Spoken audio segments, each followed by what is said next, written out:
Cuba es otra historia, programa número 10 por el 60 aniversario de la Revolución.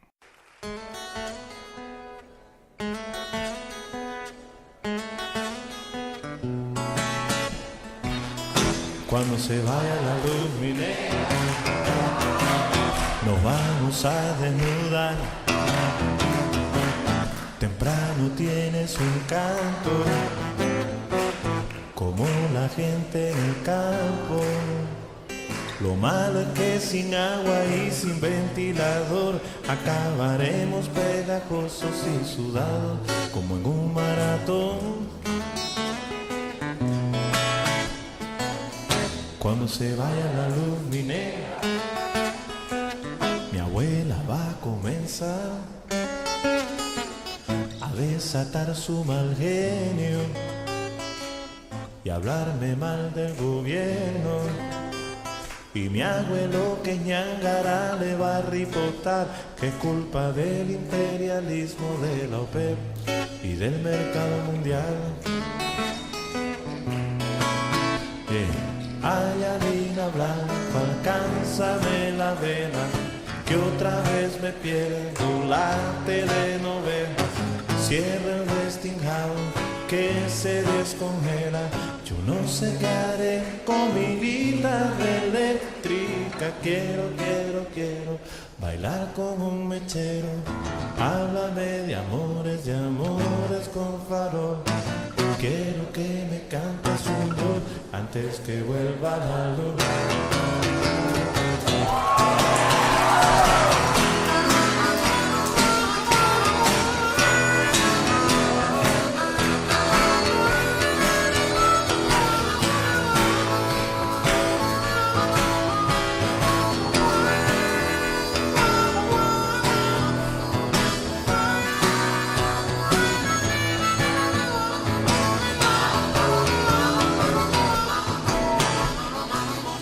Cuando se vaya la luz minera, mi mente se va a afectar.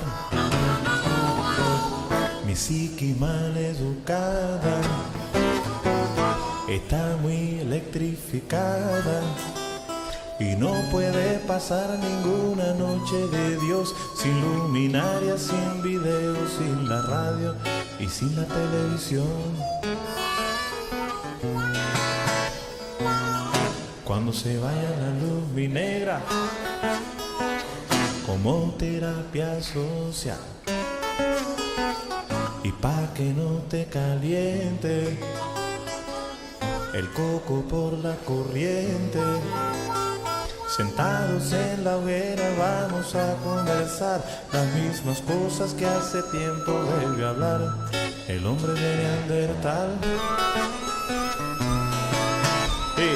Ay, harina blanca, alcánzame la vela, que otra vez me pierdo la telenovela.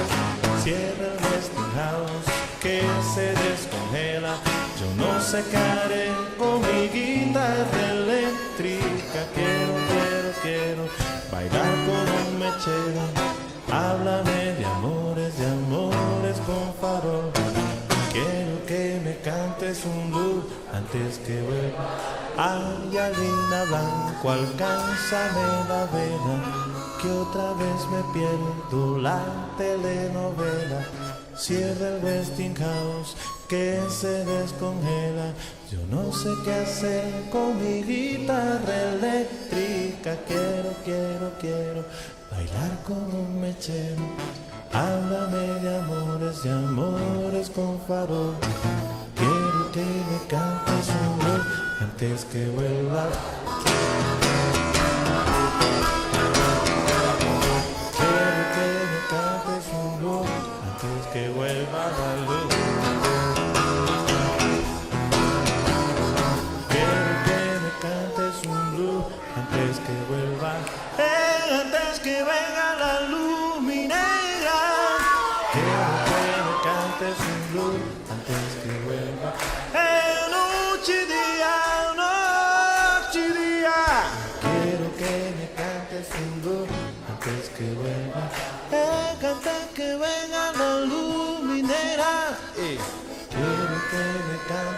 un blues antes que vuelva la.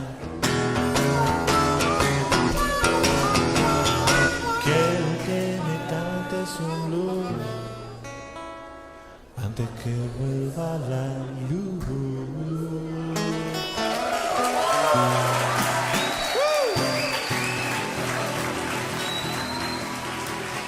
Hola amigos, toda mi vida me he dedicado a hacer un periodismo defensor de mis ideas, en hacer conocer un pequeño país humilde pero lleno de gente dignas que lucha cada día por hacer mejor nuestra sociedad, que no es perfecta, pero sí más justa, tal como nos enseñó en su legado y ejemplo el líder histórico Fidel Castro.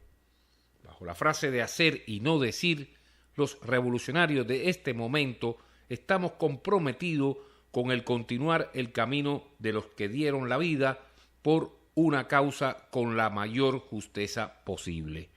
Dentro de un mundo donde las balas se han convertido en palabras e ideología en defensa de la vida humana que se ve en peligro en cada momento cuando intentan aplastarnos esos poderosos con sus millones de billetes verdes, azules o del color que quieran, abrigados en sus bancos o quizás debajo de su propio colchón. Estando fuera de mi patria, Cuba, conocí a muchos comunicadores que se ven atrapados en el ego micrófono, llenos de frases rebuscadas en los finos diccionarios de su lengua, a veces refugiados en los medios de prensa que son instituciones que responden a la burguesía y que comercialmente logran un gran impacto económico para sus bolsillos, utilizando la conciencia social de sectores del progresismo y la izquierda en esos países. Es así que, en un mundo capitalizado, algunos juegan con las ideas mientras que mantienen auspicios económicos de grandes empresas de todo tipo para lograr llenar sus bolsillos y, si es necesario, pues darse vuelta en el momento justo, traicionando a la historia, los compañeros y perjudicando finalmente a la sociedad con ese farsante lenguaje. Hace unos días, en un encuentro con jóvenes productores cubanos, el cantautor argentino León Gieco ofreció un informal concierto en la histórica Casa de las Américas en medio de la 40ª edición del Festival Internacional del Nuevo Cine Latinoamericano. Allí me encontré con muchos amigos de ese país sudamericano, pero lamentablemente también me vi involucrado en un intento de provocación hacia mi persona mediante insultos y amenazas que incluyeron además el envío de 2 jóvenes que intentaron amedrentarme buscando declaraciones que nada tenía que ver con el marco en que nos encontrábamos. Esto es una clara demostración de la prepotencia de los que usan el poder del dinero para imponerse, siendo capaces de destrozar y quebrar a las personas, creyéndose jueces y hasta dioses. Un empresario de doble discurso, usando su poder, ordena a jóvenes fuera de su contexto. Pero mejor dejémoslo allí. Solo lamento el miedo que estos personajes son capaces de inculcar en amigos y compañeros que se sienten obligados a adoptar posturas a favor de quien tiene el dinero. José Martí dijo una frase que hoy sigo reproduciendo: cuanto hice hasta hoy y haré fue para eso. En silencio ha tenido que ser, porque hay cosas que para lograrlas han de andar ocultas. Seguimos haciendo hoy Cuba es otra historia, en saludo al Día del Maestro aquí en Cuba, porque ser culto es ser libre. Que vivan los maestros. Muy buen día. Cuba, estudio, trabajo, fusil. La picardía, mamá, alfabetizar, venceremos. Somos las brigadas con rabo benítez, somos la vanguardia de la revolución.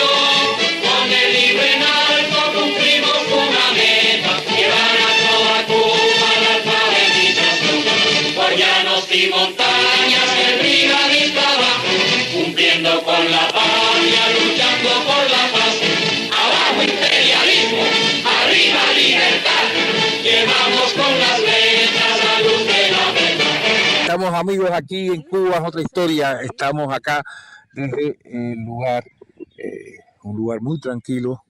Deben escuchar ustedes por ahí los cantares de los pájaros y el lugar donde fue asesinado Pedro la Antigua y Manuel Ascunce Domenech, el brigadista. Nos acercamos acá a unos amigos que tienen medio pena para salir, pero no hay problema. Cuéntame más o menos cómo es este lugar y bueno, lo que les significa a ustedes, ¿no? Le ha significado aquí el lugar, el monumento, ¿no? Es un lugar muy tranquilo, para nosotros significa mucho porque es un hecho histórico en aquel tiempo, que había muchos bandidos. Imagínense, era un maestro de 16 años, que él lo que hacía era enseñar a los campesinos, a la gente pobre, y lo asesinaron con 16 años. Para nosotros significa mucho, porque nosotros somos personas humildes también. Y entonces nuestros hijos, o que muchos padres de nosotros no fueron a las escuelas por eso mismo, por los asesinatos que hubieron. ¿Y hoy cómo es el lugar? ¿Hay escuela? Sí, hay escuela. Ahí arriba, miren los edificios aquellos, hay una comunidad, hay una escuelita primaria y el lugar es tranquilo. Nosotros... Hay una casa museo ahí. Ya. ¿Esa casa de quién era antes? Esa era de Pedro la Antigua. ¿Cuál casa es? ¿Aquella de allá? La de allá de Texas. La de Texas. Sí, ahí vivía el maestro con Pedro la Antigua, que estaba enseñando a los campesinos. ¿Y qué se dice por acá de ese momento? ¿Alguna anécdota, alguna cosa? Cuéntame. No, que él, cuando llegaron los alzados, las bandas contra bandidos, él dijo que él era el maestro, cuando se iban a llevar a Pedro. Y entonces los asesinaron a los dos. Porque él estaba junto con los hijos de Pedro. Era la de la misma edad de los hijos de Pedro. Lo que buscaban era el maestro. Y por supuesto el campesino por tenerlo. Pero él les dio un paso al frente y dijo, yo soy el maestro. Y esa frase quedó, ¿no, verdad? Y esa frase quedó. Ya. ¿Cómo es tu nombre? ¿El nombre? Carmen. Carmen. Nada más te va a decir Carmen. Pero qué pena, chica. ¿Y tú? Eduardo Ortega. Y Eduardo Ortega, amigo. Nada, qué testimonio, ¿eh? Un testimonio único aquí, en el mismo lugar donde fuera asesinado el maestro y el campesino. Una vez más, la injusticia de esos tiempos. ¡Qué vergüenza para el imperialismo comprobar que el crimen fue inútil, que el asesinato de un maestro humilde de nuestro pueblo se convirtió en 100.000 brigadistas con Rabo Benítez! ¡Adelante, compañeros, a cumplir las nuevas tareas! ¡Viva nuestra juventud gloriosa! ¡Viva la revolución cubana! ¿Qué tal, amigos? Aquí estamos hoy, como siempre, haciendo programón, un tremendo programón. Estamos con un viejo, no por la cantidad de años, sino por un largo historia que no tiene, ¿no? Con el amigo Aristide Rondón, el licenciado profesor Aristide Rondón de la ciudad de Santa Clara, quien tiene aquí en su casa una casa museo, se llama la Casa del Mate. Él nos va a contar después, o ya lo ha contado, ha estado aquí, pero Aristide quisimos traerlo hoy a nuestro programa, amigos, porque uno de los momentos más importantes de nuestra revolución fue precisamente allí en el año 1961, cuando se inició la campaña de alfabetización. Es decir, el profesor, el licenciado Aristide Rondón, fue uno de esos alfabetizadores al cual hoy rendimos también homenaje aquí en nuestro programa radial. Y bueno, él nos va a contar un poco de la historia, va a ser uno de los exponentes, una de las voces autorizadas, como siempre decimos, aquí para hablarnos de la alfabetización. ¿Cómo estás, Aristide? Muy bien, gracias. Saludos a tus oyentes y a ti, Carlos. Bueno, ¿qué te puedo decir? Estamos acá rodeados de fotos de El Che, lógicamente, fotos de Camilo, de Fidel, fotos de Cristina Kirchner, fotos de otras personalidades internacionales. A ver, ¿quién más tenemos por acá? Ayúdame un poco, Aristide. Tenemos aquí a Nicolás Guillén, que fue mi amigo, el poeta nacional de Cuba, a Nemesia, la niña que inmortalizó con una poesía el indio Naborí porque había recibido un par de zapaticos blancos y se los destruyeron los bombardeos de abril de 1961 en Playa Girón. Está Calixto Morales, un expedicionario del Granma. Están mis diplomas, mis medallas. Quizás sea un poco de vanidad personal, pero es la forma que tengo de utilizar mi tiempo libre. No, y también tenemos que mencionar a Hugo Rafael Chávez, ¿no? Hugo Rafael Chávez. También está entre nosotros acá. Bueno, tenemos al Papa Juan Pablo II, su afiche de cuando vino aquí a Cuba, rodeado de banderas argentinas, rodeado de algunos kilos de mate y de algunos mates, precisamente, que me imagino vinieron bien del sur de nuestro continente, ¿no? Sí. Así que, bueno, por eso es que estamos en la Casa del Mate. Pero lo que nos interesa hoy un poquitico es hablar de historia, y hablar de una historia viviente, debido a que el profesor Arístides estuvo precisamente alfabetizando, y quién mejor que él para hablarme de ese momento en el 1961, cuando se comenzó esa campaña de alfabetización y que se declaró a Cuba el primer territorio libre de analfabetismo en América Latina. Una de las batallas lograda contra el imperialismo yanqui, ¿no? Cuéntame en general, vamos a hacer un briefing muy corto sobre cómo fue esa solicitud y voluntarios, porque eran voluntarios ustedes no cobraban ahí un salario, ¿no? Un estipendio de 10 pesos. Bueno, pero el estipendio no es un salario. No, claro, nada. Es decir, ustedes fueron voluntariamente Totalmente a enseñar y a dar su corazón en los lugares más recónditos, vamos a decir. Y muchos dieron la vida. Así que cuéntanos un poquitico, por favor. Te dejo a ti, Lau. Sí. El 26 de septiembre de 1960, Fidel Castro hizo su histórica intervención en las Naciones Unidas. Y allí, con la osadía que lo caracteriza, dijo: Cuba será el primer país de América en declararse libre de analfabetismo en un año. Eso fue, insisto, el 26 de septiembre de 1960. A partir de ese momento se empezaron a crear las filas de los que seríamos alfabetizadores, que en total fuimos 269.723 que respondimos al llamado de Fidel Castro. Y por supuesto, hubo victoria porque alfabetizamos a todos los iletrados que fue necesario. Me imagino que fue un trabajito bastante complicado llegar hasta los lugares más intrincados, ¿no? Aquí en las montañas.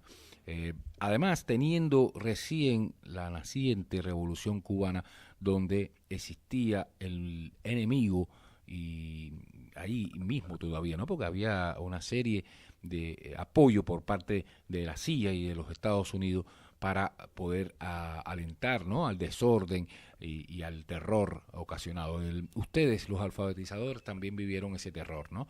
Que es el caso de muchos que cayeron en esta hazaña. Pero vamos a hablar de todo eso en el próximo bloque, ¿no?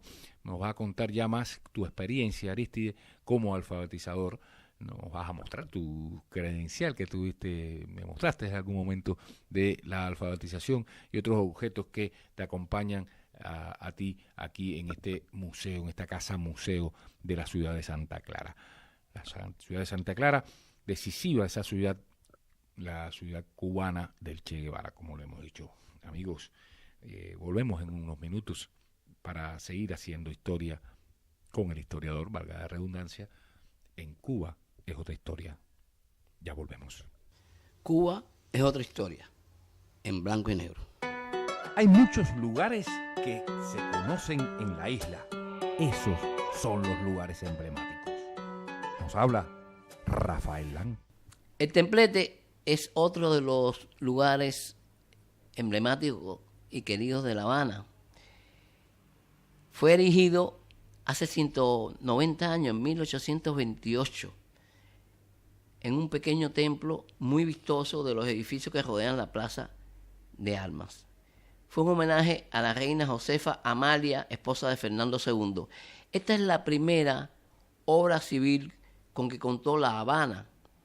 La construcción se debe al coronel Antonio María de la Torre y Cárdenas. bajo los auspicios del capitán general y gobernador Francisco Dionisio Vives y el obispo de La Habana José Juan Díaz de Espada y Fernández de Landa. El templete está ubicado actualmente en la calle Baratillo entre O'Reilly y Enna, en la Plaza de Armas de La Habana Vieja. Esta edificación de marcado carácter histórico fue donde se hizo la primera misa que se ofició debajo de una ceiba frente al edificio. Este edificio fue decorado interiormente con 3 murales que representan una advocación a la primera misa en el primer cabildo de La Habana. En 1754, en memoria de aquella primera misa, el gobernador de la isla, Francisco Cajigal, hizo erigir una columna conmemorativa, la obra de los 3 murales que le pertenece al pintor francés Jean-Baptiste Vermeil, quien fuera fundador de la Escuela de San Alejandro.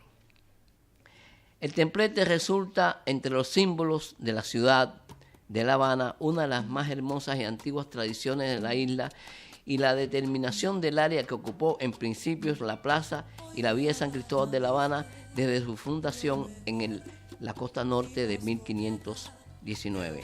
La misma quedó perpetuada primero por la ceiba conmemorativa, luego por la piedra en la columna Cajigal, 1754, y más tarde con el templete neoclásico y sus lienzos interiores de 1828. Tales monumentos atestiguan que en este lugar, o muy pronto a él, fue el escenario de la primera misa y sesión del cabildo celebrados bajo el frondoso árbol. La ceiba es el emblema del acto fundacional de la ciudad. Anualmente, los habaneros todos efectúan el ritual de darle 3 vueltas a la ceiba. La ceiba es un árbol sagrado. Según la leyenda, giran alrededor de la ceiba, ese árbol sagrado de la tradición yoruba. Tocarlo, abrazarlo y hasta besarlo atrae la prosperidad. A juicio de estudiosos, es una de las más arraigadas tradiciones habaneras por el marcado sincretismo impuesto tras el encuentro de las culturas españolas y africanas. Cada 15 de noviembre, hacia la medianoche, los habaneros van al templete para festejar un nuevo aniversario de la ciudad o de la fundación de la ciudad. Al llegar al templete, dan 3 vueltas a la ceiba y piden un deseo. Se dice que en el lugar donde se encuentra la ceiba, el 16 de noviembre de 1519, los colonizadores españoles crearon la quinta villa de las nacidas en tiempos de Diego Velázquez. Como expresara el doctor Eusebio Leal, con motivo de las celebraciones por el aniversario 492 de la otrora villa, cada 16 de noviembre a ella regresan habaneras y habaneros. Fuentes históricas han corroborado que el emblema del acto fundacional ha sido cambiado en varias ocasiones y por diferentes razones, algunas de ellas desconocidas. Esta es un poco la historia del templete, un lugar que hay que visitar. Habló para ustedes el cronista de La Habana Bohemia. Al ver volar al ruiseñor con los amantes en las alas, de mirar del río Amanecí, mi Habana dice a usted que sí, porque uno es fuente y otro es